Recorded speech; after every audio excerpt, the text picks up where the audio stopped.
All right, welcome everybody to Lock, Loaded, and Goaded. We are still here. We still live. We still doing the shit. Welcome everybody that's here. Appreciate all the pregame chatter. We are Lock, Loaded, and Goaded. I'm your host, Brandon Andrews, and with me as always is Tony Pardo, Jeff Riddle Jr., and Jordan Elkins. So we are here. We have a great show lined up. Like I said, we're going to try to rifle through some things because we have a lot of content to get to tonight. And I already see the comments are on fire. But let's just start the show with week one thoughts, quick one-liners on what we learned, what we didn't learn. Try to exclude Bama. We already fucking talked about that till we're blue in the face. But you can do with it what you will. Tony, we'll start with you. I knew what Tennessee was, so I was correct about that. And Nico's is dog shit. That's pretty much my week one wrap up. I literally stayed up late just to watch the first half to watch his downfall. But yeah, Tennessee's got a quarterback and UCLA doesn't. All right. Riddle, what you got, brother? Well, the ones I have wrote down is having the Manning name doesn't equal dominance. Dabo Swinney is grading on a big curve. Ohio State lost 8 starters on defense to the NFL draft and may be better. And then North Carolina is in deep trouble. Yeah. Okay. Jordan. Yeah, Carolina's in bad shape. Most points ever against a Bill Belichick defense. It only took one college game to do it. And let's face it, that's not a top tier TCU team. Tennessee, kind of what I thought we'd see a lot of. Some timing issues early. Alabama, FSU. Alabama didn't look great. Ty Simpson ran for his life. But let's be honest, FSU pulled a lot of people in the portal, so we don't really know what they're holding just yet. It'll take a few more weeks to see kind of how they shake out. This might be another one of those situations where they've spent enough money to go out and compete, and all of a sudden they're a contender. We just don't know it yet. That's true. I made a little 3-second video to kind of tell you what I thought about week one, and I will share it. If you can't see this, guys, you've probably already seen it, but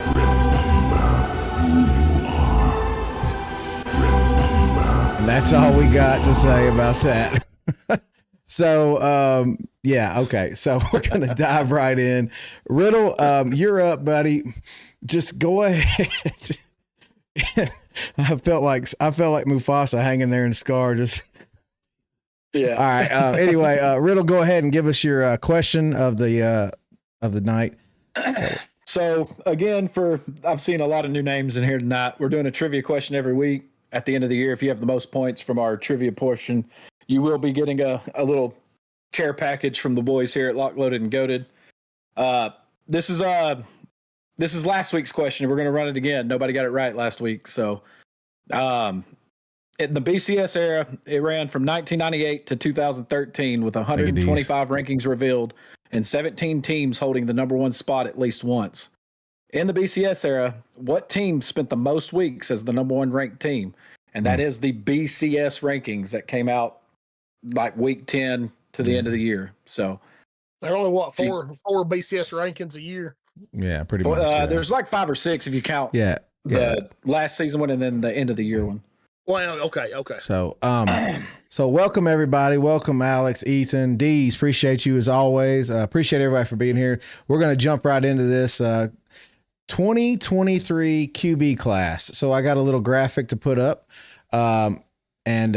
Guys, so if you're on TikTok, you're going to get to see this for a minute, but I just wanted you to take a quick look at the names and then I'll hide it as soon as we start to speak on it. But these are the names from the 2023 QB class, then versus now. We thought this is going to be a great topic because if you look at these supposed all-star studs, can't miss prospects, and then you look at where they are now, it's quite comical.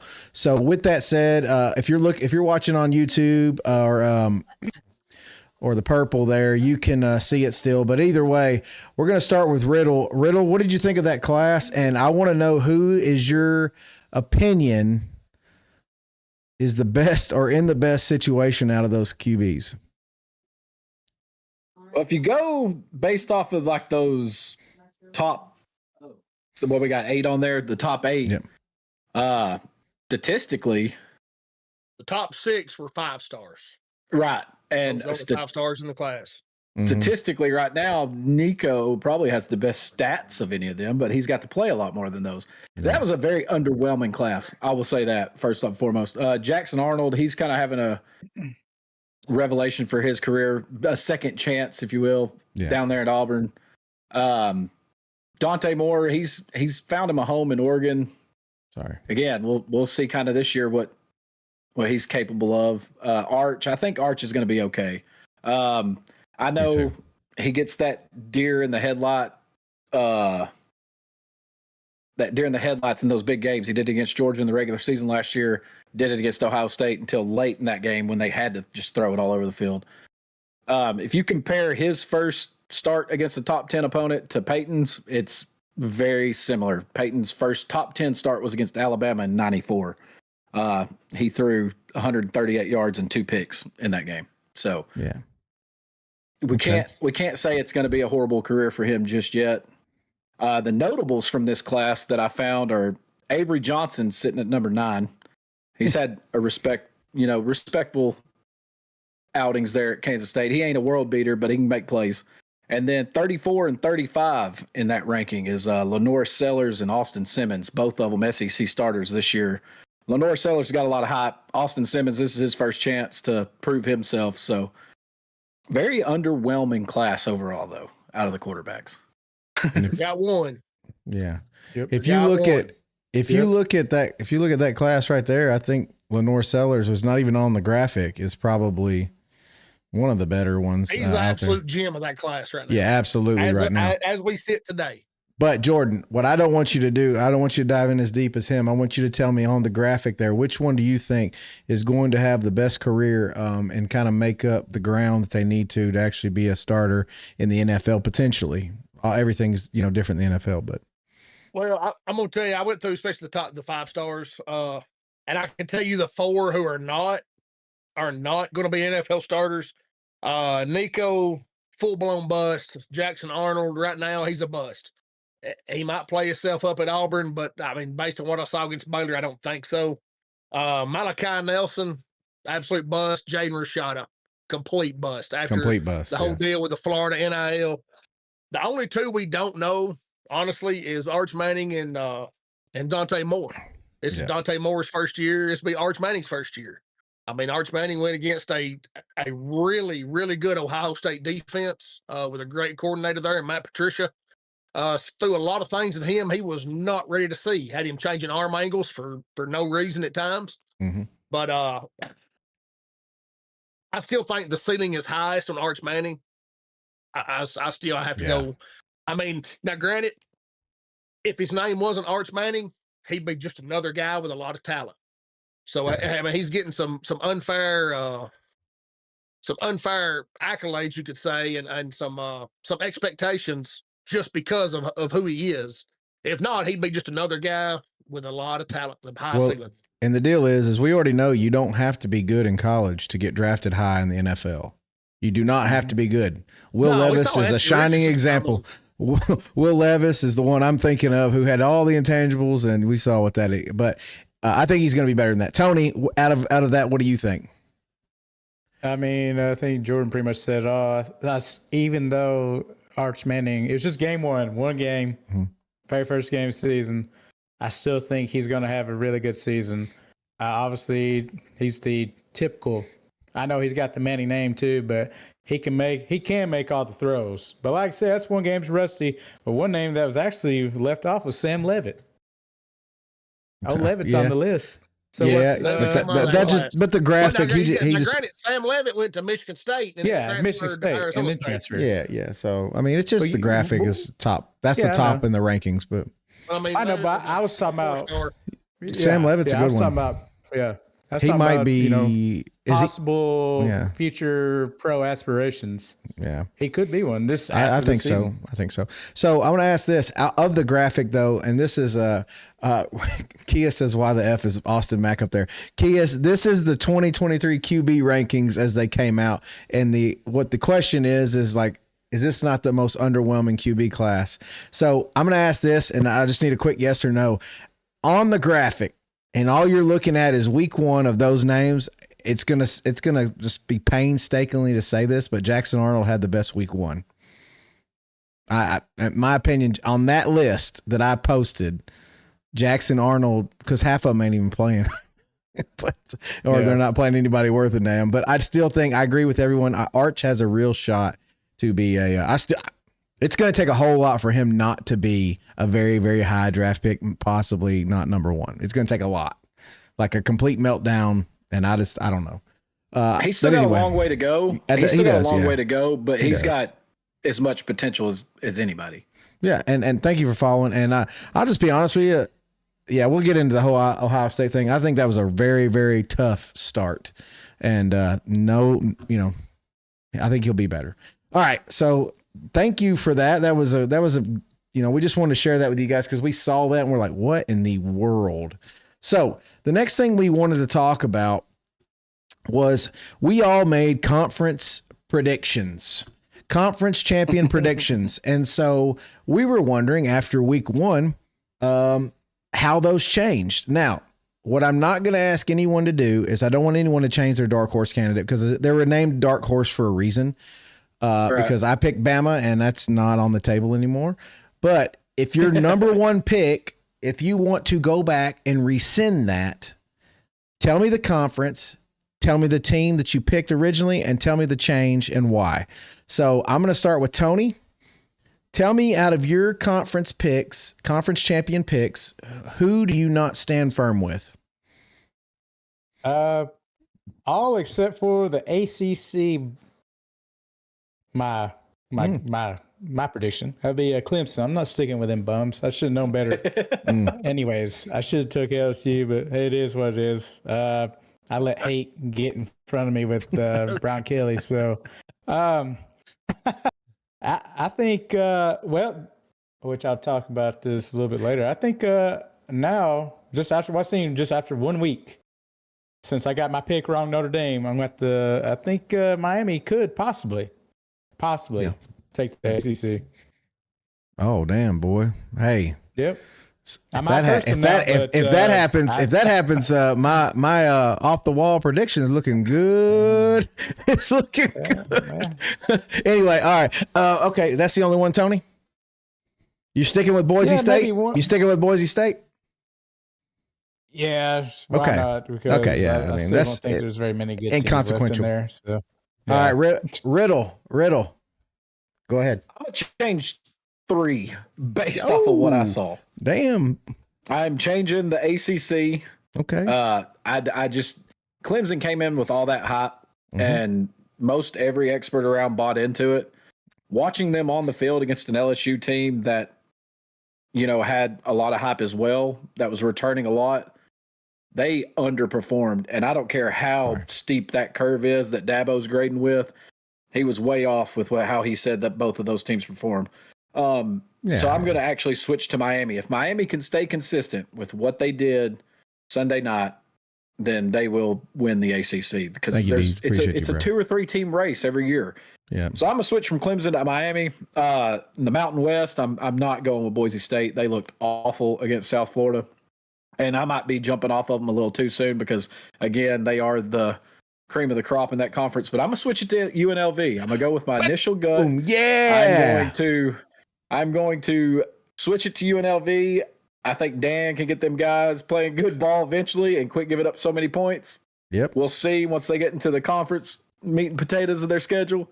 And then in the Big Ten, I should have picked them. I second-guessed myself so many times based off that preseason hype. Tony told me not to, and I did it anyway. My pick was Penn State. I'm switching that to Ohio State. I think they're clearly right now the best team in the nation. I'm switching that to Ohio State. Okay.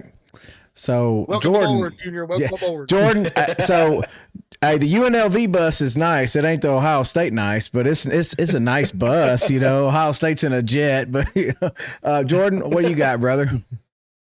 Yeah, I'm gonna take a moment here to change absolutely nothing. I still love my picks. I love where I'm sitting. I still have Texas to win the SEC. I mean, as good as Ohio State probably is going to be this year. that Texas defense held them to 14 with all the weapons they have. I don't. The only one I almost swapped out Buffalo and the MAC for Ohio, the Bobcats, but Buffalo's giving me no reason to. I mean, went into Minnesota, played them. I'm not sure what the spread on that game was off the top of my head, but played Minnesota. Played a Power 4 team. Obviously they're out talented and still hung right there with them. So I like everybody I've still got. Yeah. So I kind of agree. Like, I was going to jump off the Clemson bandwagon, but then I was sitting there thinking to myself, well, if LSU is as good as everyone hyped them up to be, and they did, everyone hyped up LSU. Several people had LSU second best in the SEC, things like that. I had them as a dark horse to win it. So. Yeah. So I'm not going to sit here. LSU played great. No qualms about that. The only one that I was really questioning was the Penn State, Ohio State. And I'll probably take a minute to swap over. And the reason why is because James Franklin's still the coach and Ohio State hasn't missed a beat. So they haven't missed a beat. And we're going to get into that in just a second. But I still think Georgia, it could win the SEC. Texas, what it told me was if you get punched in the mouth, they're gonna falter. Now, Arch is going to get better as the season goes along, and that could all change. But right now, I still have confidence in Georgia's defense. And like I said, that's one shining spot. At least Kirby still knows how to coach a defense up. So that's one good caveat there. But that's what I've got there. But now we're going to go to the real meat and potatoes. And this is the AP Top 25 ranking. So it came out. And like I said, you can see it there. Me and Jordan are covered up, but that's okay. So of the top 25, I don't want to take any thunder away. All I want to say is, here it is. Is there anything crazy? Tony, you just don't have to even comment on this yet, but is there anything crazy, Riddle, to you outside of what, we don't want to steal thunder, but anything crazy to you? I would have to look at last week's rankings to be positive because I'm doing my own rankings this year and they're a little bit different than the APs. But one of the things that stand out to me is that Texas went on the road to Ohio State, lost a 7-point ball game in the shoe up there in Ohio State, who's now your number one team, and they fell 6 spots. And then Clemson was at home and lost to LSU, and they only dropped 4. Yeah. And if those kind of things just don't make sense to me. Rankings, these polls should be based off of performances, and I feel like the preseason poll still carries weight after week 1. And we can talk about Alabama falling to 21 based off of their performance against an unranked Florida State team. Is that far enough? No. I'm not saying that they don't still have the talent, that coaching scheming could get better, but is that far enough of a fall? And then Tennessee goes out and looked really good. That defense, they played. I was talking to my stepdad today, and he's a huge Tennessee fan. That defense cycled in and out players to the 3rd string and 4th string in and out of that game the whole time once they got up. They did let them back in the game a little bit, but that now makes more sense as to why that Syracuse got back in that game. Because, you don't want to be running your starters out there when you're up big on a team like that. They barely moved. So does that make sense that they didn't move up further? And then right there in the middle, you still got teams that are, Florida, are we really calling them the 13th best team in the nation after the year they had last year, what they brought back, and the fact that they played Long Island University? I feel like the preseason polls, they carry way too much weight, and it should be based off of performances week to week. And that's my opinion on it. I guess the only thing about that is it gives us something to talk about. And now that we're content creators and we're talking about it, we got to appreciate what it is. So Kias, just in the interest of keeping him up, he said, cheers before he forgets, gentlemen. And he said, what is everyone sipping on today? It was the coach. I'm drinking 122 proof Uncle Nearest. I am drinking Short Barrel 4 grain. And I don't know what Tony's drinking or Riddle, but if they're drinking anything. But, oh, there you go. He's drinking that old Coke Classic. Notice they were never open. They were never open. All right. Hey, but Nick Saban, it was sponsored by him, so. So Jordan, I'm going to go and then I'll let you. I was just going to say I agree with Riddle. I don't think Alabama should be ranked. They came in, they laid a complete egg. We had people pretty much walking on the field while the play was still live. I have no respect right now for the program. Now that doesn't mean I'm not a fan. I just the direction we're going. We're making TikTok videos and we're like people alluded, bringing stuff to animals, painting our fingernails. We've lost the edge, and it is what it is. Not going to change. You heard about the other stuff off the field? Yeah, the staying up late till like 2:30, the door dashing. I heard that. I just can't problem. confirm that. I can't confirm that, and the reason why it came from one guy, and so I was like, do I want to talk about that? And I was like, well, I'm not going to talk about that too much because at the end of the day, like anything that we can't confirm, but we know there was a stuffed animal. We know there was TikToks being made. We know an offensive lineman while he was doing warm-ups had a phone on the field. Anyway, I'm not even going to get into that. The other one that I had, I never left his hand. And he's supposed to be an All-American. So he was a preseason All-American. That's a culture and coaching thing. The worst offensive line performance on Alabama's team was that guy. The worst. And he's supposed to be the best lineman. Did you know, and this is just a stat to throw out, and I don't know if I threw it out the other day or not, Alabama allowed more sacks, hurry-ups, and pressures than any other team in college football on Saturday. So I want you to go back. I want you to go back because the same thing, and that's why everyone's hating on Ty. Ty didn't do bad based on what he had. He didn't do bad. And now I'm starting to wonder if Perkins in the chat. Now I'm starting to wonder if Milroe, Tony's boy, maybe Milroe wasn't as bad as we thought. Maybe he just was running for his life. Anyway, I ain't gonna get into all that shit. But the only other one I had was SMU. Last time we saw them, they got embarrassed and they got him. You know, I just don't. I don't understand. Tennessee was a far better team to me. If we're just talking about the panel here, Tennessee's a far better team than SMU. And if you wanted to flip-flop somebody, that's who you should have flip-flopped. Anyway, I ain't going to get into that. Tony, we're not going to let go with you. Jordan, you got anything on this? No, I mean, it's AP, man.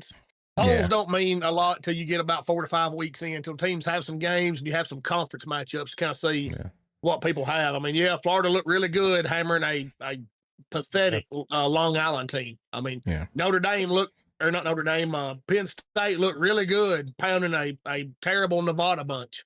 I mean, it just polls don't have a whole lot of meaning until you get some games under the belt. Yeah, you play your schedule. I mean, it's all you can do. And Kia, it's just so you know, we'll always roll with the tide. We're not going anywhere. It's just, sometimes, like we said last year, when we have something go wrong, Riddle did it with Georgia, Tony did it with Tennessee. When you have something go wrong, you cannot be afraid to talk about these things out in the open. That does not mean you're not a fan. It just means you're calling it like it is. Sometimes you got to have conversations to, kind of commence that change. So anyway, okay. That was, insightful. But we're going to get into the hot take. The hot take of the week is, so I'm going to give you three teams, guys, and I want you to tell me who impressed you the most. Who impressed you the most? Outside of those three? It better be real good. It better be real good because if it's outside of these three, like I said, there ain't many outside. Anyway, okay. Ohio State, LSU, or Miami? Which team impressed you the most? And I'll give you a D. If you have another team, it's going to have to be better than that, but we'll see. Let's see. Go ahead, Tony. Who you got? You know what? I'm still going to stick with Miami. I mean, that was a good win. I didn't think that I didn't think that they were going to have, the defense like last year. I didn't know what they had coming in. If the defense plays like that all season, I mean, they're going to have a shot. And That's a good pick. It's a good pick. Yeah. Oh, Austin P beat down. Mm-hmm. Who was MTSU? Yeah. Yeah. It's fucking sad. Yeah. But going back to last year, hell, if Cam Ward even had half the defense display that they put on against Notre Dame, they might have been champions. I don't know. Completely different. But, completely different. And he would have won the Heisman. That just shows you what it is. But and Carson Beck, he didn't screw up. He didn't screw up in this first game of the season. I guess Notre Dame, a team that's going to be in the playoff hunt. Yeah. So I mean, if he just plays like that, he doesn't have to.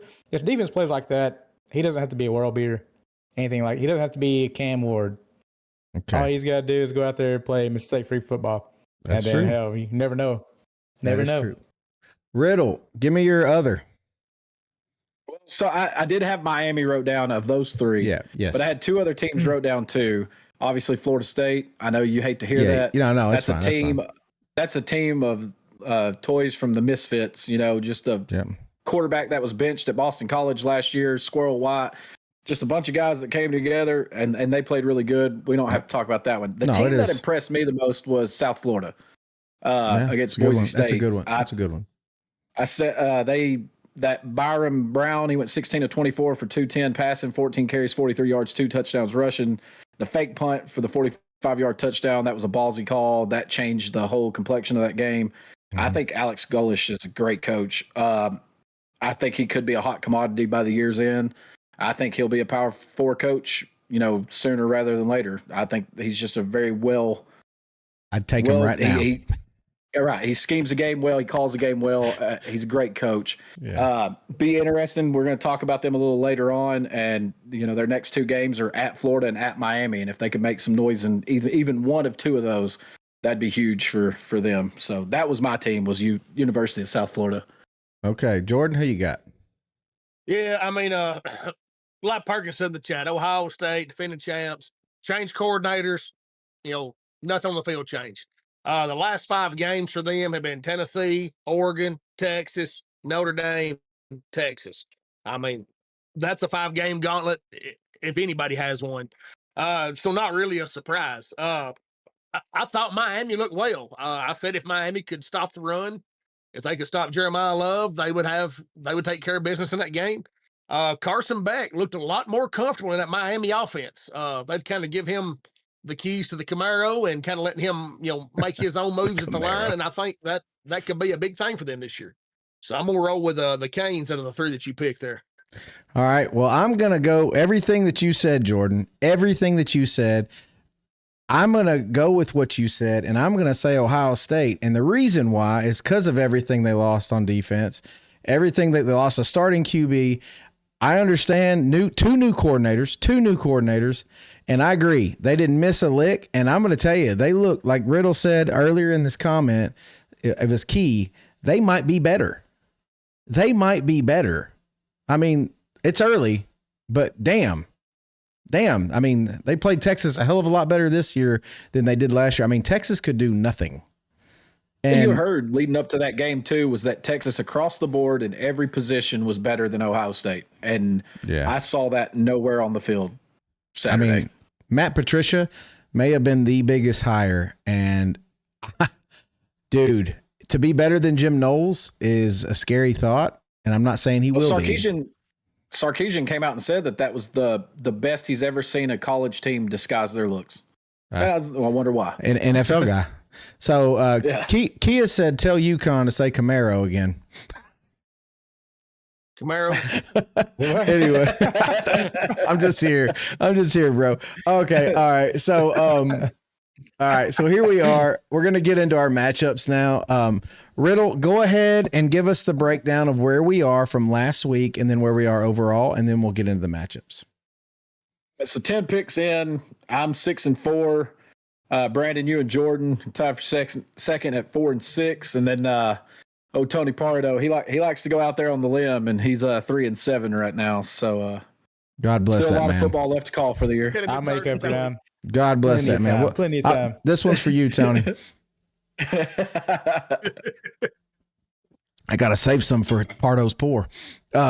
Anyway, yeah, you do. Anyway, so to start it off, so guys, those of you last year we'd pick every top 25 matchup. We've streamlined that. We're gonna kind of reference this a couple times just so everyone's new with the new format. And what we do is we pick about 5 games, whether it be a marquee matchup, 2 ranked teams, or games that we think could be interesting. So this week we picked we picked some good ones. But we're going to start out with the best one, I think, and that will be number 14, Michigan at 18, Oklahoma. and Oklahoma 5. When I was it Oklahoma 5.5 point favorite? Is that what it was? Yeah. Yep. I believe it Yep. was, Yep. which was interesting to say the least. Crazy. But we're going to start with Tony on this round. Tony, give us your pick against the spread. Yeah, I'm gonna go, actually. I'm just going to give you my pick and spread. I am going to. Well, let me just say this: Bryce Underwood last week, first game ever playing. True freshman. He's also one of these QBs that has all this hype right now. He had a good game against New Mexico State. I mean, it was New Mexico State. Yeah, it wasn't bad, wasn't great. He didn't really do anything to, put them in harm's way. Nothing spectacular. And then you got Mateer for Oklahoma, set a passing debut record for Oklahoma in their entire history. He had almost 400 yards passing against Illinois State. Yeah. So with that being said, neither QB was really tested that much. This is kind of a big question mark game. Thank you for Don't know what really either team have. I just expect this game to be kind of maybe sloppy because I still think both sides of the ball, these QBs will be tested. It could be sloppy, and I also think it's probably going to be low scoring. I can't see anything above, say, 50 points total. But I'm going to take Oklahoma for the win, but Michigan to cover. That's what I'm going with. Good pick. Riddle, you're up, brother. I had to write down that Michigan call. So this line has moved quite a bit since we discussed that we were going to talk about this one. It was 5.5 when we got it, and then today alone, when I looked at it this morning, it was already down to 2.5. It may have moved further since then. That's never a good sign. But ESPN Analytics only has a 53.5% chance for Oklahoma, so this is basically just a coin flip for them too. Michigan didn't look overly dominant against New Mexico. I didn't get to watch any of that game. Mateer, Tony talked about Mateer. He was very efficient passing. He did throw a pick. Michigan, former Alabama boy Justice Haynes, he ran 16 times for 159 and 3 scores. I think they're going to try to, any of these teams with a new quarterback, they're going to try to establish the run. And if they're able to establish the run, that's going to open things up for a young quarterback. Unless your name's Nico, and then you might still overthrow people.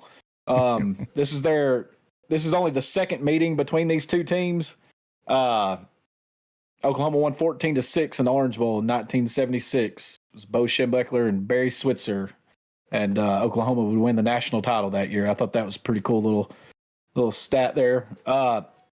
I'm actually going to go with Mateer and Oklahoma to cover that 5.5 in this game. Okay. Jordan. Yeah, you had that backwards, Jeff. That opened it too. And it said, did it open it too and went run up to 5.5? Okay. Sorry. That's better for me than my pick. That's even better for my pick. Makes you feel better about it, don't it? Yeah, absolutely. Yeah, it did move. Let's face it. We've already seen, the coveted Heisman, Arch Manning, go on the road last week and struggle. Underwood's going to have a tough day at the Palace on the Prairie. That's just all there is to it. I've got Oklahoma going 2-0 all time against Michigan. Oklahoma covers 5.5. Yes, I agree. I agree with you guys. I'm going with Mateer in that offense. I am under the expectation that Venables is going to be a completely locked down defense, something unlike. What up, Big Hunt?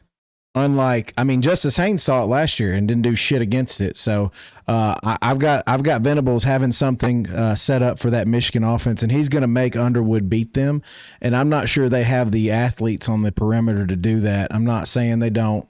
I'm not a big Michigan follower, but I'm just telling you it's going to be a rough go because Venables, if there's one thing he can do, and it's coach a defense, and I think he's got the offense now to complement him. And any one of us watched all these SEC games last year. There's one thing Venables did do, and he showed up with defense. Even the Tennessee game, it was close. It was close. Defense travels, and Michigan's going to play good defense too. But Mateer, man, I'm telling you, he's something else. That game was close thanks to Nico. Yeah, I know. Come on. But that was a blowout. Anyway. Should have been. Anyway, all right. But so I'm going with Oklahoma in the points. So Josh says, "Yo, roll Tide." What's up, Josh? What's up, brother? How Josh, are you? everybody, And Big Josh. Hunt showed up, and we appreciate. Dane said, "Glad Nico's gone." I think everyone here is glad Nico's gone. That drama's kind of shit we don't even want You're around. right, Dane.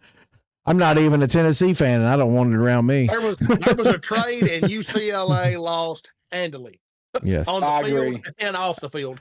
I wonder absolutely if agree. Deshaun Foster's over there going, "Damn it, damn I it, lost my job. damn it."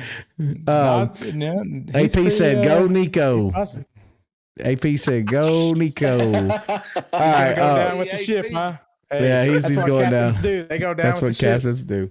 Okay, That's so what the man says after he took Next Utah game. -6. Next game is University of South Florida at number 15, Florida. 17.5 points. Riddle, lead the way.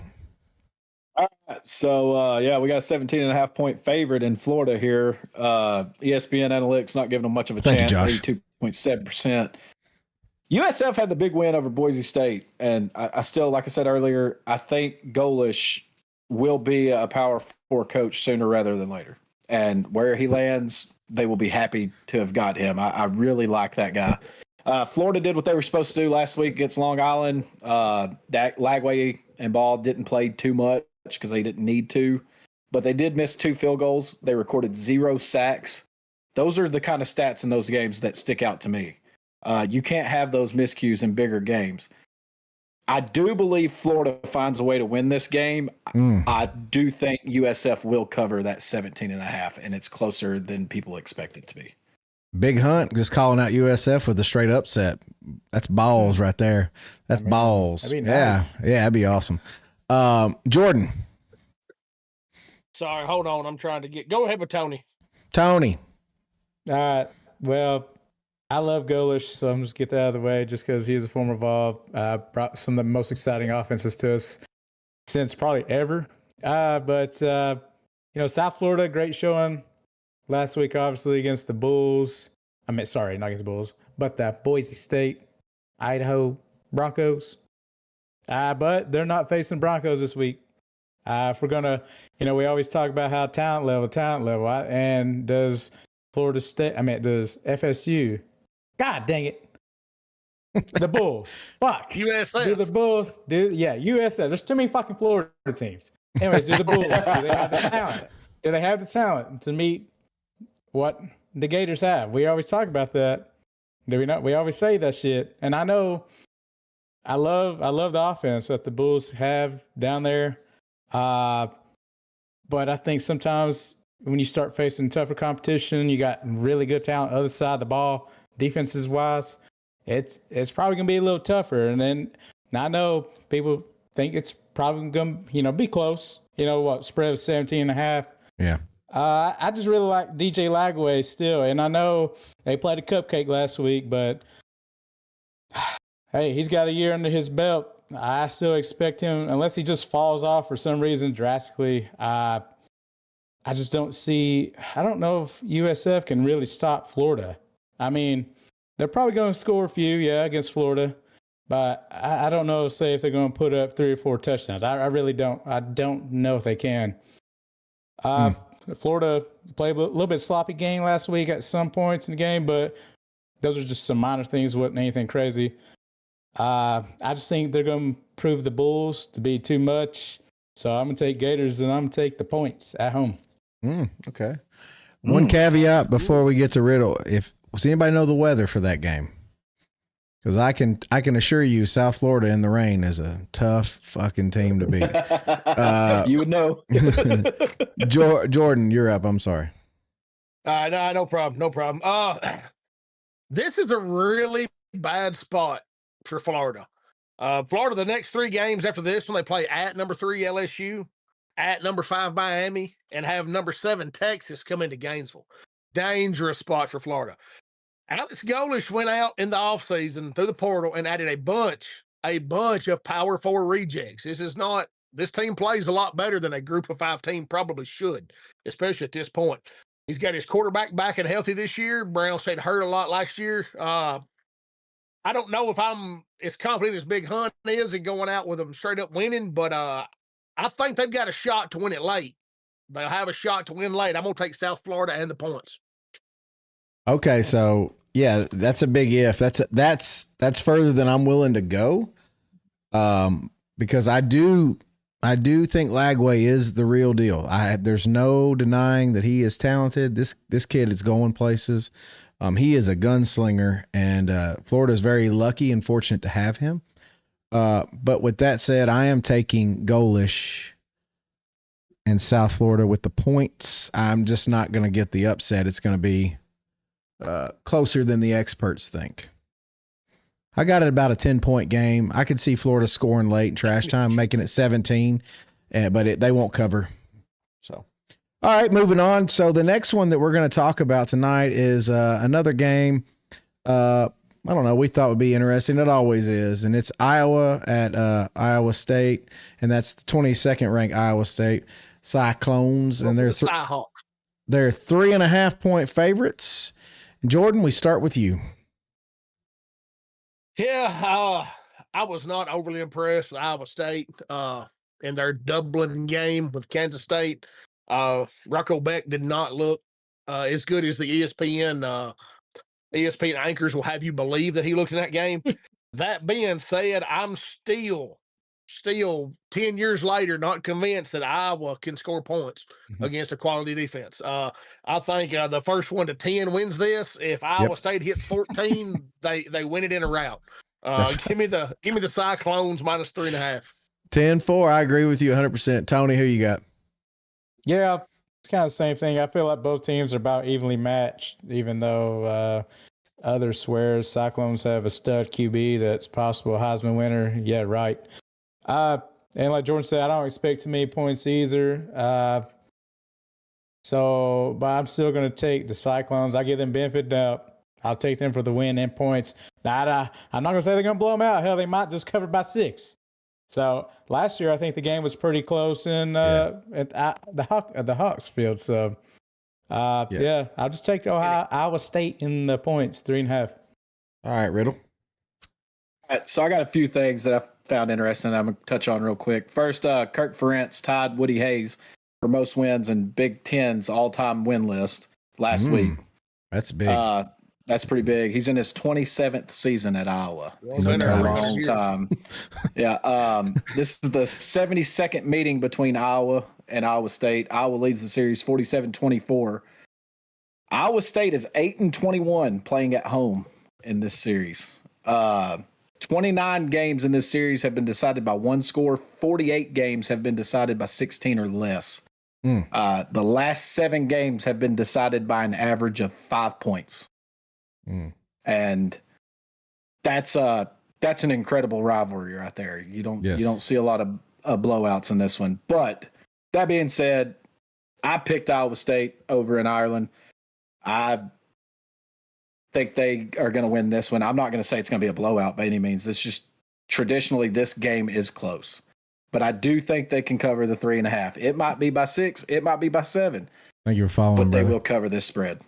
So that's the highlight. That's the comment of the night so far. Bama ball on top of a Georgia ball. Your house might catch on fire tonight for that. So that is my. Let me explain. I am a huge Georgia fan. I live and die by Georgia. I married a woman who grew up in a Alabama household, and that actually on the ball right there it says to Kirsten, Roll Tide, Nick Saban. So she asked me to put that ball in my background, and I did it for her last week. Last week, that case had Florida State helmets in it. So there's that. Yes. Look who's back. So here we are, Blake. What are you doing, Blake? What are you doing? So just my pick real quick on this. So Riddle, like you said, these games are usually 5 points or less. We don't need 5, we need 4. And I got Iowa State. Very close game, very ugly game, like everyone has alluded to. But like Jordan said, I'm not convinced Iowa can score with anyone. So I will go ahead and I'll pick Iowa State. So this is one of the more intriguing games for me because this one is going to be putting Tony Pardo's Fighting Jayhawks up against an SEC school who I know they didn't play anybody fantastic, but they look the way an SEC school should. So we'll see what happens. But this is Kansas at Missouri. Kansas at Missouri. Tony, we start with you. 6.5 point spread for Mizzou. Who you got? Come on, don't drink that Kool-Aid, that Missouri Kool-Aid, and they piss in it. And I'm going to keep saying it. I love Jalen Daniels at Kansas, all right? And I love him. I've been meat riding them since probably the last 5 games of last season. Meat rider from way back. Yeah. Man, Jalen, he can make the plays. Reminds me of Nico. Got the experience. He's got a lot of no, that's disrespect right there to Jalen Daniels. But he's literally a veteran. Hell, I think he's like 26 years old. So he's got the experience and obviously the leadership when he's on field. I mean, they can score some points, and I don't care if it's an SEC school because Missouri to me is not even an SEC school. They just don't. They don't give me that vibe. I have no idea why Missouri is 6.5. I think that's a little ridiculous. Hell, they lost Cooks. They don't have Luther Burden anymore. Still a lot of question marks on their side of the ball. So this is a renewed rivalry. I'll give it that. But I've seen enough of the, Missouri over the years that, they're nothing special, still nothing special to me. So give me the Jayhawks to cover and win in Mizzou. All right. Riddle. Yeah, so this is another one of those games that when you start looking at the history of it actually has a lot of interesting things going on. This game was played every year from 1891 to 2011, except for 1918 when a flu pandemic rolled through and they had to cancel it that one year. This was the second longest Division I football series at the time, continuous running series until it ended in 2011 when Missouri came to the SEC. They play for the Indian War Drum, and they also, the winner receives the Lamar Hunt Trophy, not to be confused with the NFL Lamar Hunt Trophy. But one other thing that I wanted to recognize is University of Missouri is credited by the NCAA as the birthplace of homecoming. And in 1911, the football game in Columbia being the world's first homecoming. I thought that was pretty cool. Anyway, outside of that, I'm with Tony on this one. Jalen Daniels, the kid makes plays. I think he has tremendous heart. I think he's a winner. And Emmanuel Henderson, the wide receiver there, he had 9 receptions for 154 yards and 2 TDs. Pretty good receiver. Keep an eye on him. Where's he from? I know. Anyway. Missouri, Bo Pribula. I don't know how you pronounce his name. Pribula. He looked good, and he was supposed to. Yes, he looked the part, and he was supposed to. I just think Kansas gets it done this week, and I have them winning this one outright. So I'm going with Kansas. Nick said thoughts on Ohio State win. We touched on a little bit, Nick. If you hang tight for just a second, we'll get to some questions. Jordan, who you got? Yeah, this is a battle of unbeatens. 2-0 Kansas, 1-0 Missouri. Rock Chalk Jayhawk. Kansas gets a 3-0 after this one. We'll take the points, but hell, we don't need them. Not a fan of what they've got in Missouri.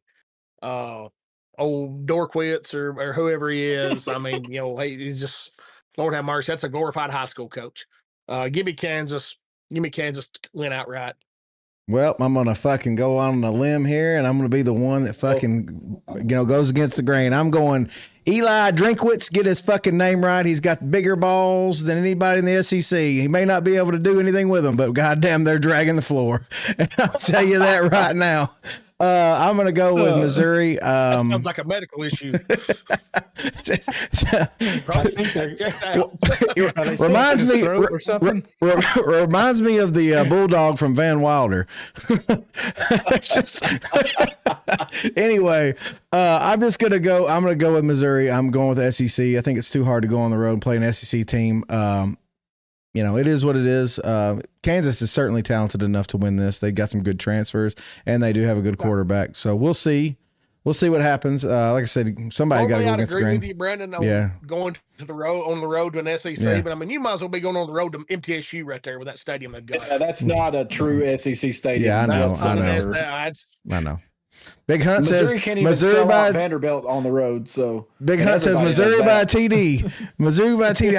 I got one. All right. Anyway, all right. Last Good call, matchup. Troy. Last matchup before we start answering some questions, and that is number 11, Arizona State at Mississippi State. Now, the reason why this game is included is because the point spread is Arizona State plus 6 or minus 6.5. That is an intriguing point spread, and we're going to start with you, Riddle. Who do you have and why? Starkville rivals Missouri for worst place to go experience a college football game.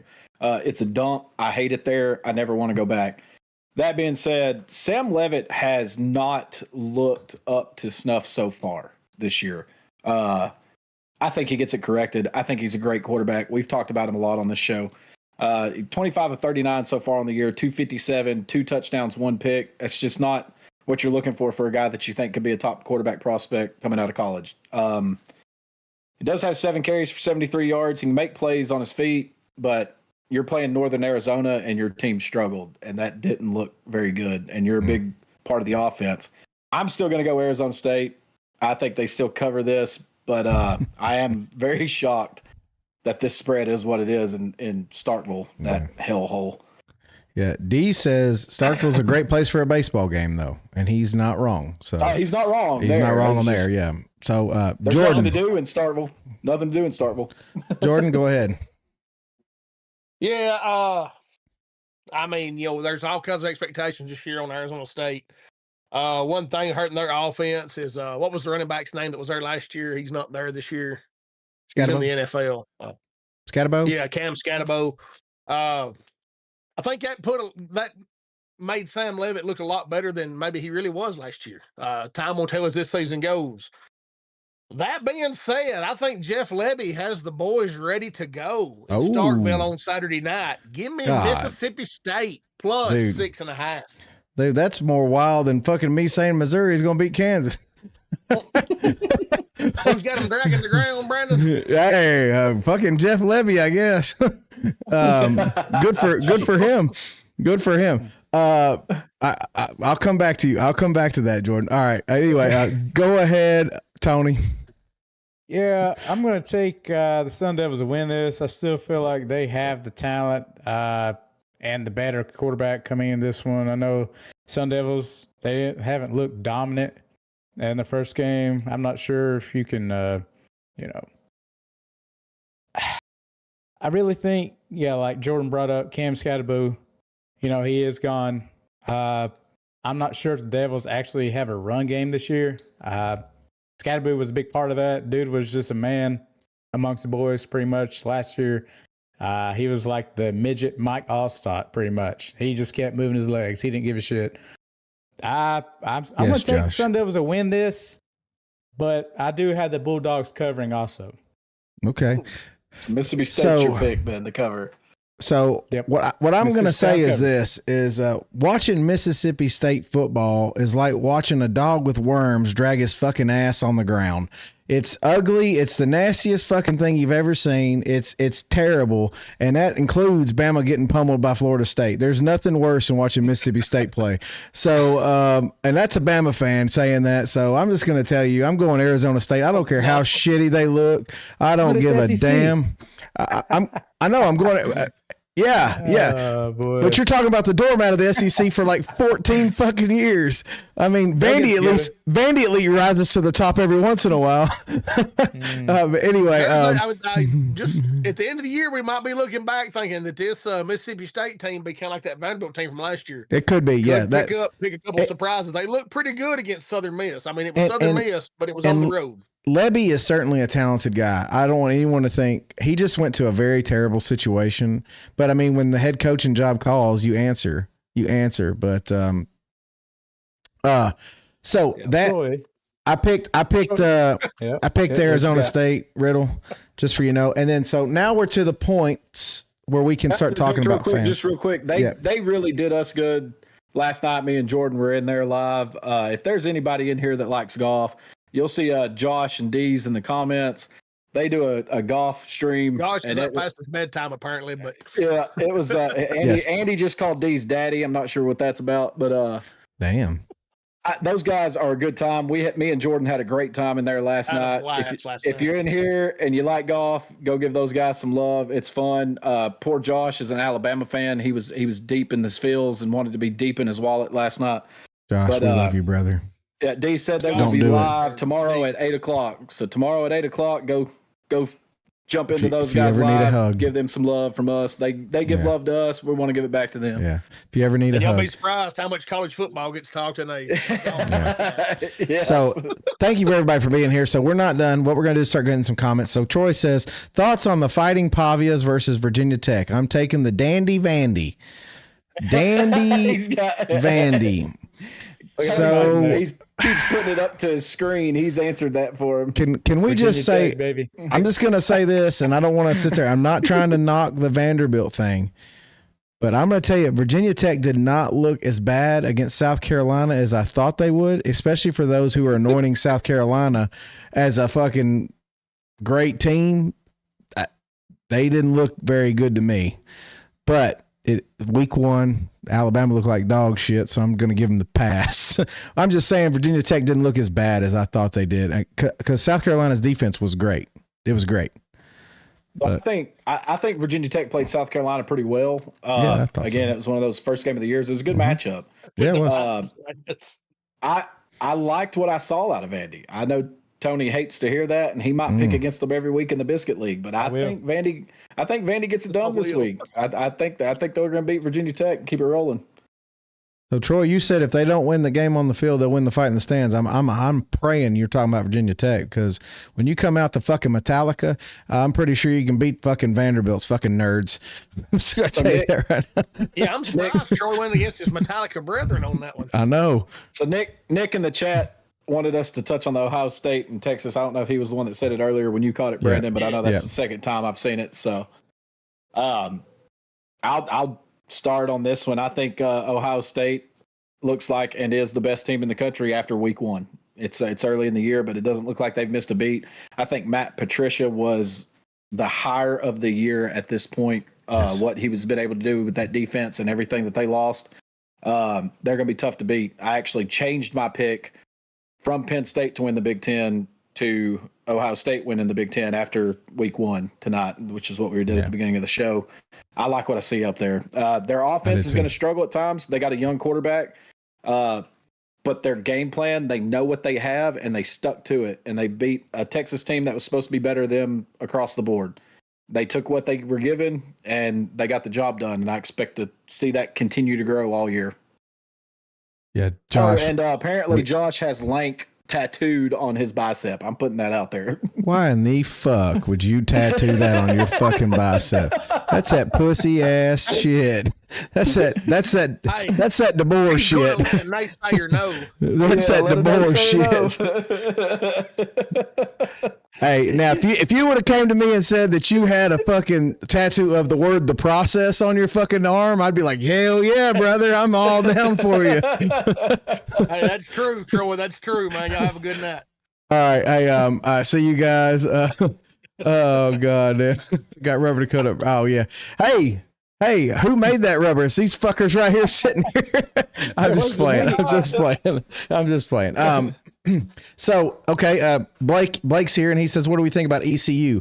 So I'm going to defer because I didn't watch ECU. I didn't watch ECU. Blake, I don't have the confidence to tell you right now. So North Carolina State is who ECU played. I didn't get to watch a lot of that game, but the games I don't get to watch, I try to go back and look at. I'm not real familiar with ECU's players, so pardon me on that, Blake. But the fact that was 24-17 was the final there, obviously ECU played them pretty well. Now, is that because NC State is down, or is that because ECU is up?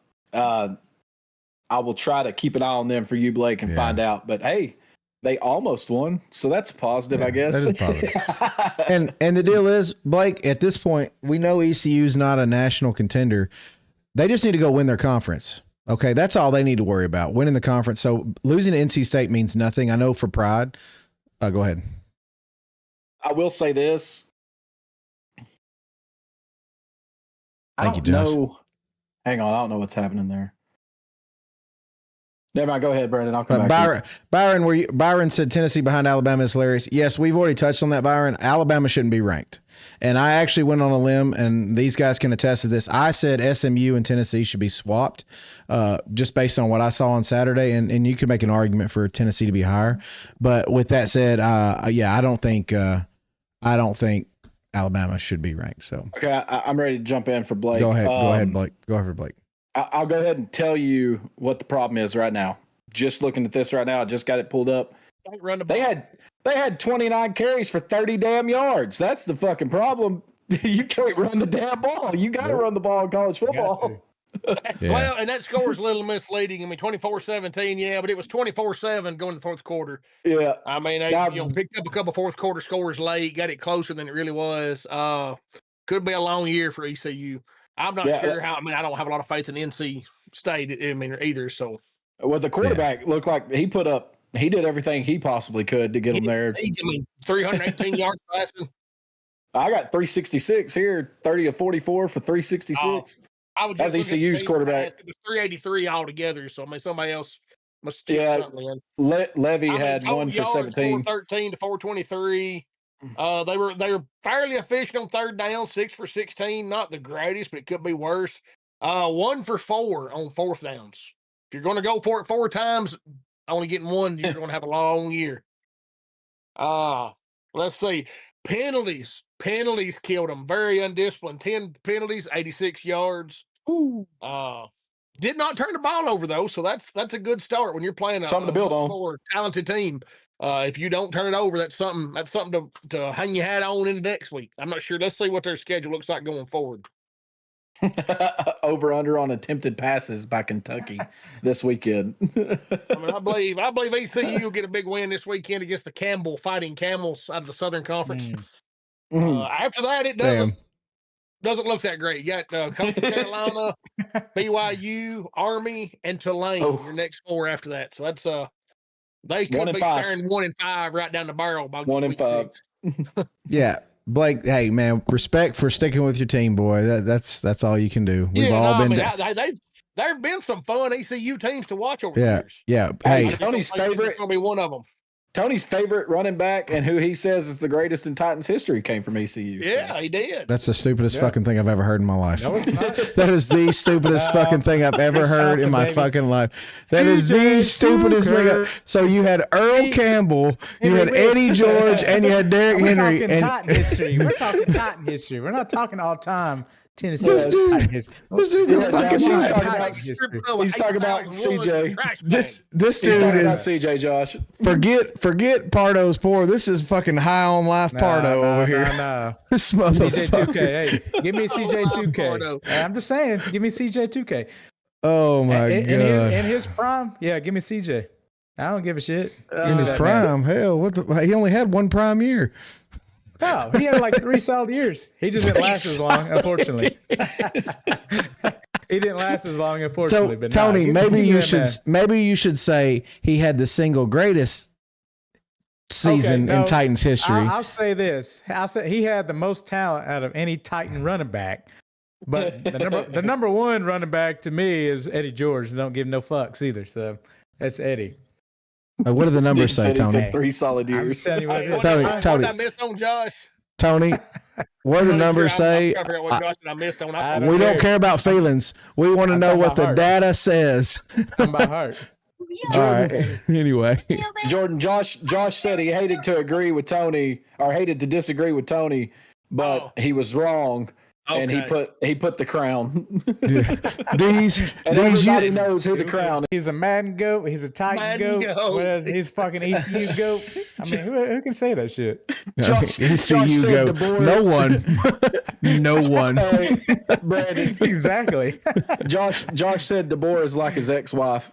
That's it. I don't know your ex-wife. I don't know your ex-wife. So I am hoping that he can turn something around. And when I say that, I'm not having these illusions of grandeur that he's going to have like some playoff renaissance or something like that after losing that way. I'm saying, can he just salvage the team and finish 9-3? Because that means he has some big wins.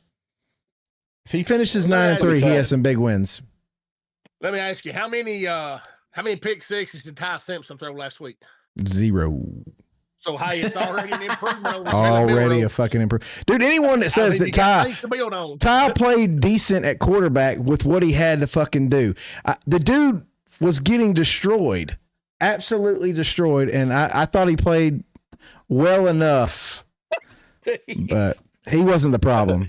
Yeah, that's what I said. I think so too, Josh. I said that Saturday.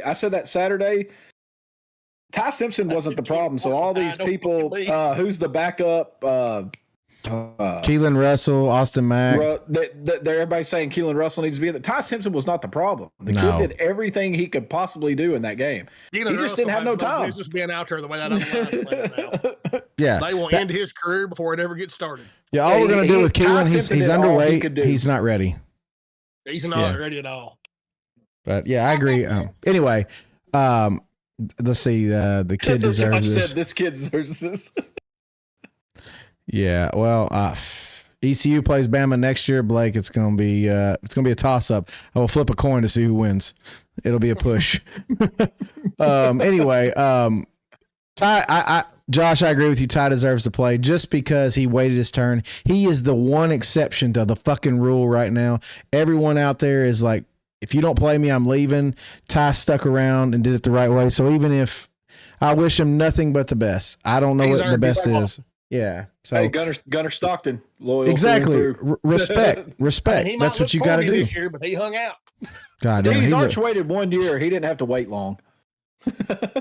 No, I mean he redshirted the first year. He wasn't going to play. Yeah, but I mean this is third year. That's for someone that's supposed to be a generational talent. That's well, we haven't seen that yet. Yeah, so. well, you're right. You're right. That's Anyway, all right. So we're gonna get Riddle. Give us the answer to the Riddle's riddle. So we did have two correct answers tonight. Hey. I was happy to see that. Dees and Big Hunt came through with the correct answers there. The correct answer to the trivia question, which was in the BCS era, what team spent the most weeks as the number one ranked team?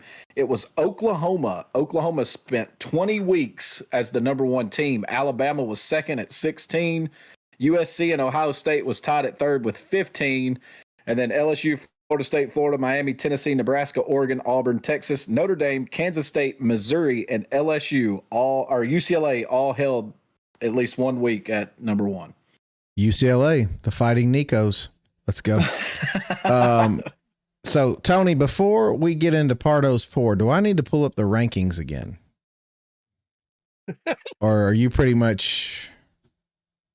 You got it on lock? Rankings are stupid. So. Okay.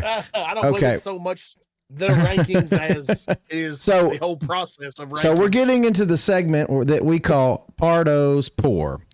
And Blake said pull up the rankings. So I'm going to pull them up real briefly, Blake, for you to review while we kind of review. So Pardo's Pour is a section where Tony goes off on his little rant on one of the things that pissed him off this week in college football. There is a list. He's keeping it. Kind of like in Billy Madison, the guy's crossing off his list, that's Tony. And, but Tony, before you get started, I need to know who is sponsoring this week's Pardo's Pour. This week's Pardo's Pour is sponsored by Russell's Reserve Private Barrel Select Single Barrel. Hey, that's a good barrel. Bottle. I love this. Usually about $80, it is $83 bottle. Good stuff. So I'm going to go ahead and get my sip in. Yeah. Let me get mine in. Let me pull the rankings down, Tony, before you get going. All right. Aftershave. Tony ran away. All right. So obviously everyone's seen these, we've had the preseason rankings, garbage going on for the last couple months. And then obviously the new weekly ranking concerning the AP poll and coaches poll. I'm just here to say, and I've had a few days kind of, get over this bullshit. But the college football rankings are pretty much just they're meaningless. They're fucking meaningless. They mean nothing. Every year you have fans that say, oh my God, this team is underranked by a few spots. And other fans will say, well, this team's overranked, undervalued, yada, yada, all this shit. Honestly, who fucking cares? I mean, who really cares? I'm tired of seeing the fucking rankings, honestly. Now, I was really upset when I seen a certain team, Florida State, literally move up 22 fucking spots or whatever it was. That's insane. I'd give them more credit if it was a Nick Saban coach Bama team, but I can't give them any credit. They maybe give them a number 25, okay? But again, the AP poll and the coaches poll impact absolutely nothing when all said and done. At this point, the rankings are only used to drive up viewership and revenue because they want you watching these games. They want you watching Florida State, even though they're probably still dog shit, honestly, if I'm going to be honest. Because I'm still not a believer in them. I don't care. Like I said, you can catch teams beginning of the season. It happens all the time. You know, these nerds that come up with these rankings, Awful. and I said fucking nerds. And if you like these rankings, well, hell, you're best friends with them. But these nerds that come up with these rankings, they don't watch any of these fucking games. I mean, there's no way, there's no shot these fucking nerds watch these games. What person with an actual brain truly believes that Florida State is worthy of a rank of 14 after how many losses last year? How many they had? 10. 10? That was 10. That's Mike Norvell with 10 L's. Norvell with 10 L's. I think Jordan was counting the L's up every week last year. But, they were absolutely ass. But because they beat Bama, these nerds that come up with these rankings jizzed on themselves. Thank you, Josh. And, got all their pants and made an emotional decision. But I understand. They're trying to get viewership up. That's what they're doing. Because I honestly don't even know if Bama's really that bad. Yeah, they look bad week 1. And you can say they should fall out. I was saying they should fucking fall out. But no. Take them out. The only reason why I was saying that because Tennessee over the last couple of years has gotten some shitty, Tennessee's been undervalued, in my opinion, a lot of times. They've been screwed over in rankings when it actually meant something towards playoff time. You made the playoff. You made the playoff last year. I ain't talking about last year. I said over the last few years. Over the last few years, they have been fucked over. And don't give me that bullshit when they beat Bama at home and somehow Bama still gets a nod over them in playoff spot. Same record, everything. Yeah. Tony. I'm pretty sure we both got left out of the playoffs that year, buddy. Yeah. No. You were number 4 team. No, y'all got in. It was Georgia that got left out. That's bullshit. You're talking about the where we played Michigan. Yeah. Yeah. Okay, that's different. Yeah.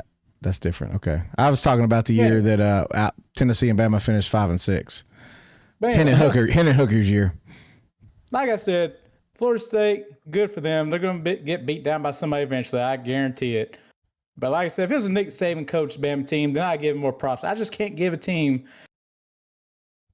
I can't give a team props by letting them jump up 22 or whatever fucking spots it was. That's insane. I've never seen that. And just like I said in our little chat, so I guess if somehow Tennessee pulls off this win against Georgia in a couple of weeks, I'm not saying it's happening, so don't be putting fucking words in my mouth, then I guess Tennessee is going to be ranked number 1.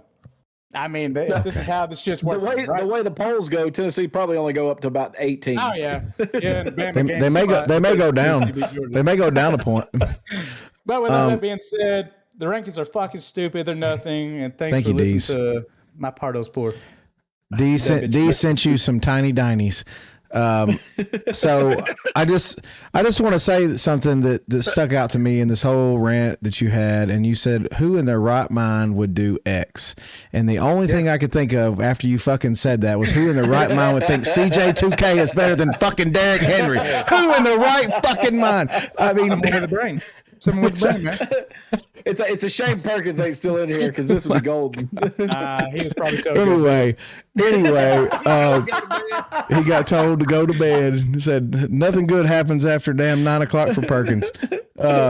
Okay, well, Tony, that was a good one. I do agree the rankings this week were kind of crap, but when your sample size is 1, I think we've all said this on this show.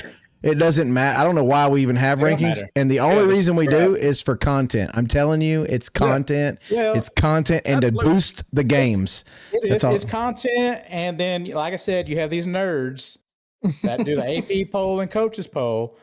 They do the shit just so people will watch these fucking games. Because now, guess what? Viewership for Florida State's going to go up now. Oh, my God, you got to watch them. They're ranked. They're number 14 somehow. Doesn't make any fucking sense, but hey. Like I told y'all before the season started, that preseason poll is 134 way tie for first. Yep. Yeah. That's true. Nobody's lost. That's true. Now, Like we I said, know a lot of them are going to lose a lot early, but. Yeah. And just so everyone on here knows, now that we're content creators, I love the polls. I don't care about where people are ranked and all that shit. It's just conversation. It's just conversation. Right. It's not going to matter. It's not going to. Tennessee made the playoffs last year. They did. They did what they were supposed to do. They won on the field and they made the playoff. And I'm just saying, now that it's expanded, I don't think the polls matter as much as like Jordan's alluded to many times. And we talked about this before, like in our chat before we went live. It's the preseason polls, the hype. It's basically what teams are going to draw the biggest viewership, what teams are going to create the best matchups throughout the year. Mm-hmm. But when those playoff rankings come out, the AP does influence those, whether we like to admit it or not. But usually by the end of the year, especially now that the playoff has expanded, it usually works itself out, because last year we knew that some of those teams didn't deserve to be there, but the ones that should have been there got in. And there was no Florida State being left out at number 6 or number 5 when they were undefeated. And there's not going to be that anymore. Now you're going to get those games, especially now that it's straight seeding, you're going to get those games where somebody's probably going to get beat by 40. And we're going to be like, yeah, we probably knew they didn't deserve to be there, but at least we got the ones that are supposed to be there in. So, yeah. And now we're trying to go to 84. So, everybody will get it. Everybody gets a prize. March Madness and we'll have January Madness followed by March Madness. Now, if they ever do that, though, there'd be no point in watching games, honestly, until. But can you imagine that, Tony? Imagine if they go to 24 or 36, whatever they're damn fucking suggesting up there in the Big Ten. This Florida State loss for Bama would be nothing. It'd be nothing. Oh, yeah. It'd be like the Eagles getting beat by the Cowboys. Nobody would give a shit or give it a second thought and change their Super Bowl pick. I mean, it just wouldn't happen because it just wouldn't matter. That's the whole reason I'm against expanded playoffs to begin with. We need to stay where we're at with the 12 teams. And because we already got shitty matchups last year. We got shitty matchups. Rumpton 16 is coming. It will go. I know 16. it's coming, but it's still. Rumpton came in. I'm okay at 16. You get rid of the buys. Nobody has that advantage. Yeah, go ahead, Riddle. I see his comment. Go ahead. There's no more. Yeah, Rumpton came in, and I like touching on this one just because the team he mentioned. He said, "What's your thoughts on Illinois? They are ranked 11th this week." Tony's a big Illinois fan. Covered them all year. He's like a beat writer. I don't care what they're ranked. Rumpton, Illinois has 2 jobs: beat the teams they're supposed to beat. Yep, that's it. And beat Indiana. Indiana is their only shot at a top 25 win. Yep. I mean, let's face it, they've got Indiana scheduled from last year, so they can find themselves in the playoffs. I like Luke Altmaier. I like what Coach Clemmy has built up there. They're physical. But I think a lot of their success is going to hinge on that trip to Bloomington. Thank you for if they can take care of business, because I mean, Ohio State is going to hammer them. I just don't see them giving them much. That's a rough one. I won't say hammer, but I mean, 20 to 25 would not be a stretch at all. But I do. I mean, I had Illinois as one of my dark horses to crash the playoff party this year, to be one of those teams sitting in there. But they've got to beat Indiana. I don't know if the schedule's so soft. The committee said they're going to put more weight on schedule this year. We'll see if they do or not. But if they do, if they have a loss to Indiana and a loss to Ohio State, I don't know as soft as the rest of that is. They get in. Yeah, so, I'm a piggyback off of Jordan real quick, and just looking at their schedule, they have to go to Bloomington. They do get Ohio State at home, but I'm going to back Jordan there. I don't think that's going to matter that much in that ball game. It might be closer than we think, just because Ohio State's offense is still finding itself. It's still learning its identity. The only other game on their schedule that could present an issue is another home game, and that's against USC. That one will be an interesting one to watch. But I'd hate to say we have to penalize the team for playing their conference, but they did get the Indiana schedule this year in their conference. They don't play any. Hey, thanks, Josh. We'll catch you tomorrow night, buddy. Hardly of the top teams in the Big Ten this year.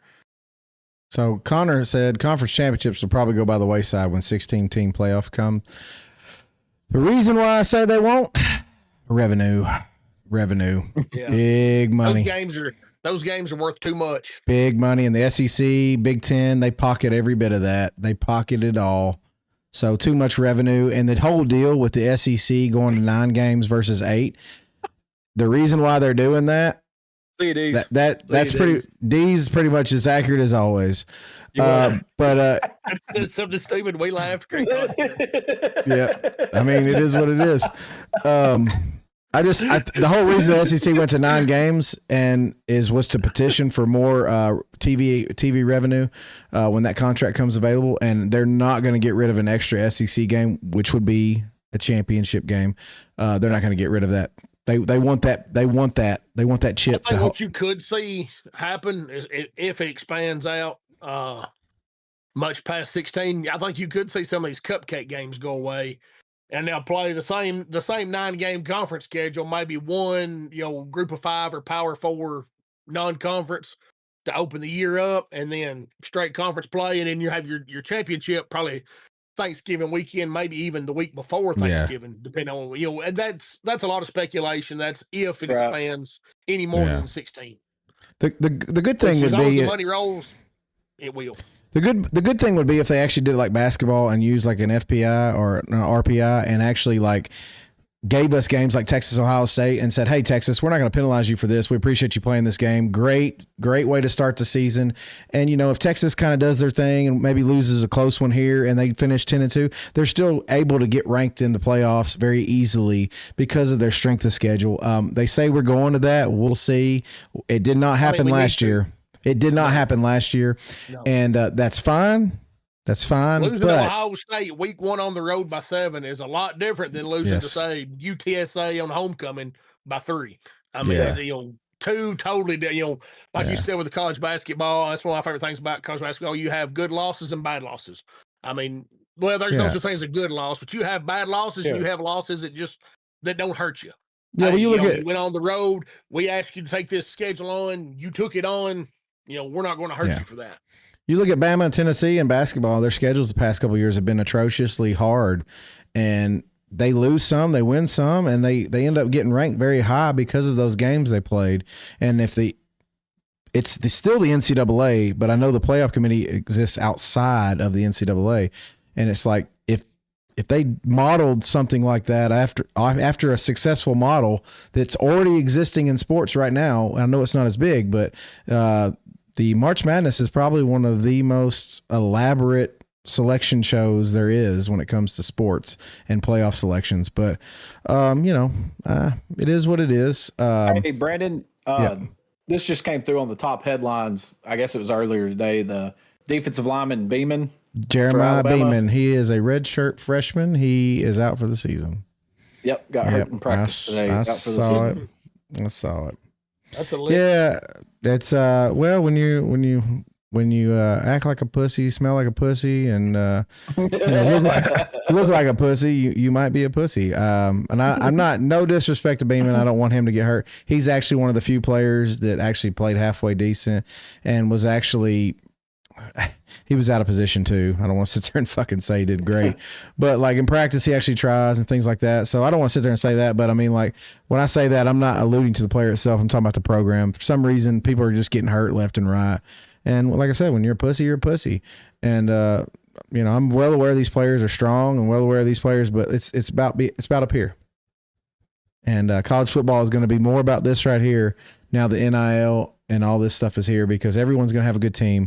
Everyone's going to be at least able to challenge you. It's going to be more like the NFL than it ever has been. So, cerebral, the testicular fortitude is going to matter. And some teams got it and some teams don't. And anyway, I do not wish anyone to get hurt, though. I don't wish anyone on my rivals to get hurt. I don't wish anybody to get hurt, especially not kids trying to make a living. So I don't want anyone to think that. So with that said, that's going to do it for us tonight on Locked, Loaded, and Goated. I think that was a great show.